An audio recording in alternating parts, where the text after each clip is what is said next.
Sentar, por favor, um pouquinho. Tem duas referências históricas que nos ajudam a entender bem direitinho a palavra de Deus de hoje. A primeira é o fato de que quando João escreveu o livro do Apocalipse, ele estava preso no exílio na ilha de Patmos. Já tive a oportunidade de falar um pouquinho sobre isso aqui na nossa comunidade.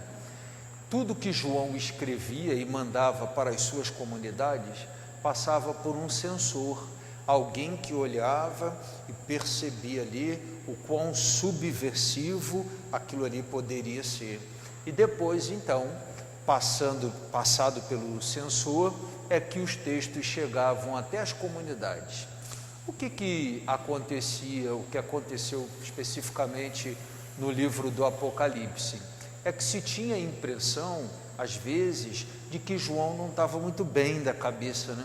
Como já tinha idade muito avançada, era no final do primeiro século, então, de alguma forma, o censor pensava assim, esse senhor já não está mais muito bem. Mas, na verdade, o destinatário de João, as comunidades cristãs, entendiam bem direitinho o que João queria dizer e as imagens que João usava para driblar a censura dos textos. Hoje, João fala da queda da grande Babilônia. De alguma forma, as imagens que ele usa parecem remeter a algum momento histórico que teria ficado para trás, o exílio babilônico, deixado para trás ali. O período do exílio foi de 586 a 530, mais ou menos. Quer dizer, isso já teria ficado para trás, né?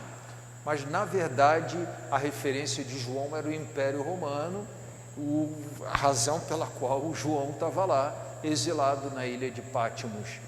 João fala ali da queda do Império Romano, no sentido de dizer que o Senhor prevalecerá.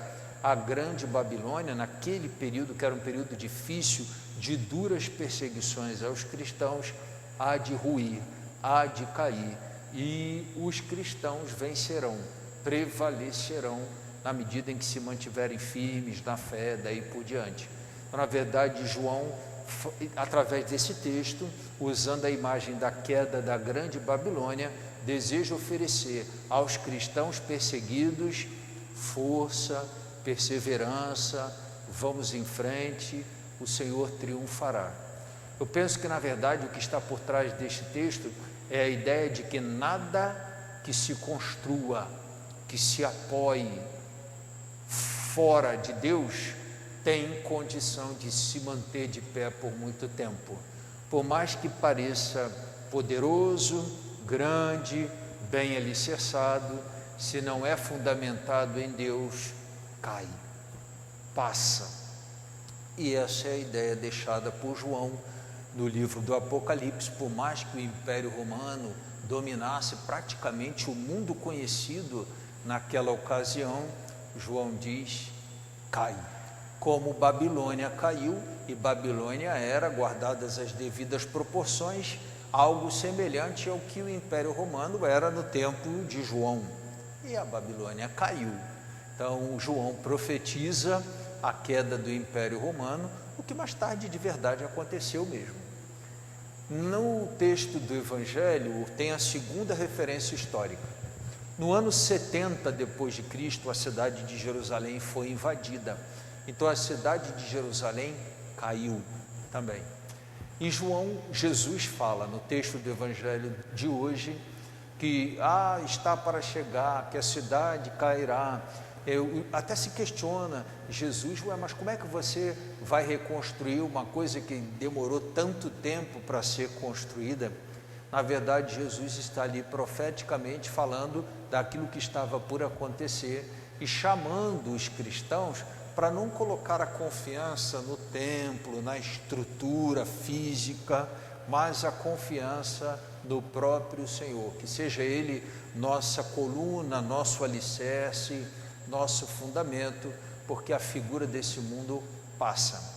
Eu penso que hoje tem um ponto bastante interessante quando a gente aproxima esses dois textos, é a gente entender que só Deus permanece, né?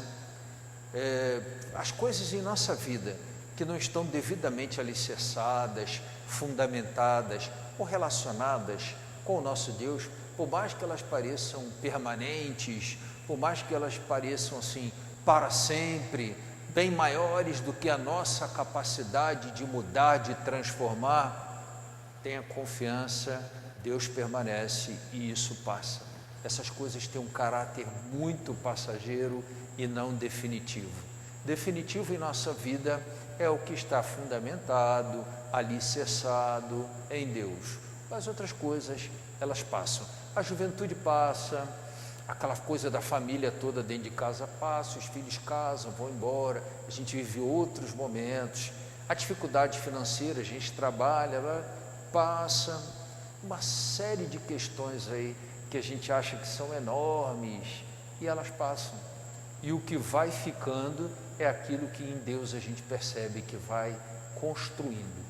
Eu acredito que haja para a gente aí uns elementos bastante interessantes para a nossa reflexão nesse finalzinho de ano litúrgico, para a gente distinguir o que é transitório, passageiro e o que é permanente. Tem um livro muito interessante do Comblan, chamado Transitório Permanente. Bastante interessante, eu li há 1 milhão de anos atrás, nos ajudando a entender um pouco na nossa vida, na igreja, nossa fé, o que é transitório e o que é permanente. E quando a gente passa na peneira do permanente a nossa vida, nossa, fica muito pouca coisa, né? Boa parte das coisas vão peneira abaixo, fica bem pouquinho na peneira do permanente, né? E são nessas coisas que a gente deve investir com firmeza.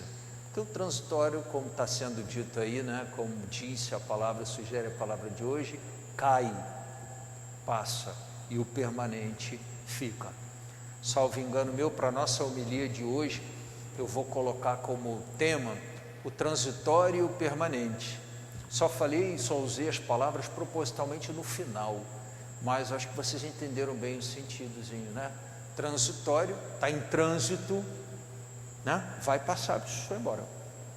E o permanente, que permanece, o que fica. A gente entender essas coisas nos ajuda a gente talvez se desesperar menos, se preocupar menos, entender um pouco mais foco, onde vale a pena investir, o que vai ficar e o que não vai passar. Vamos com alegria acompanhar a nossa procissão e o canto das ofertas.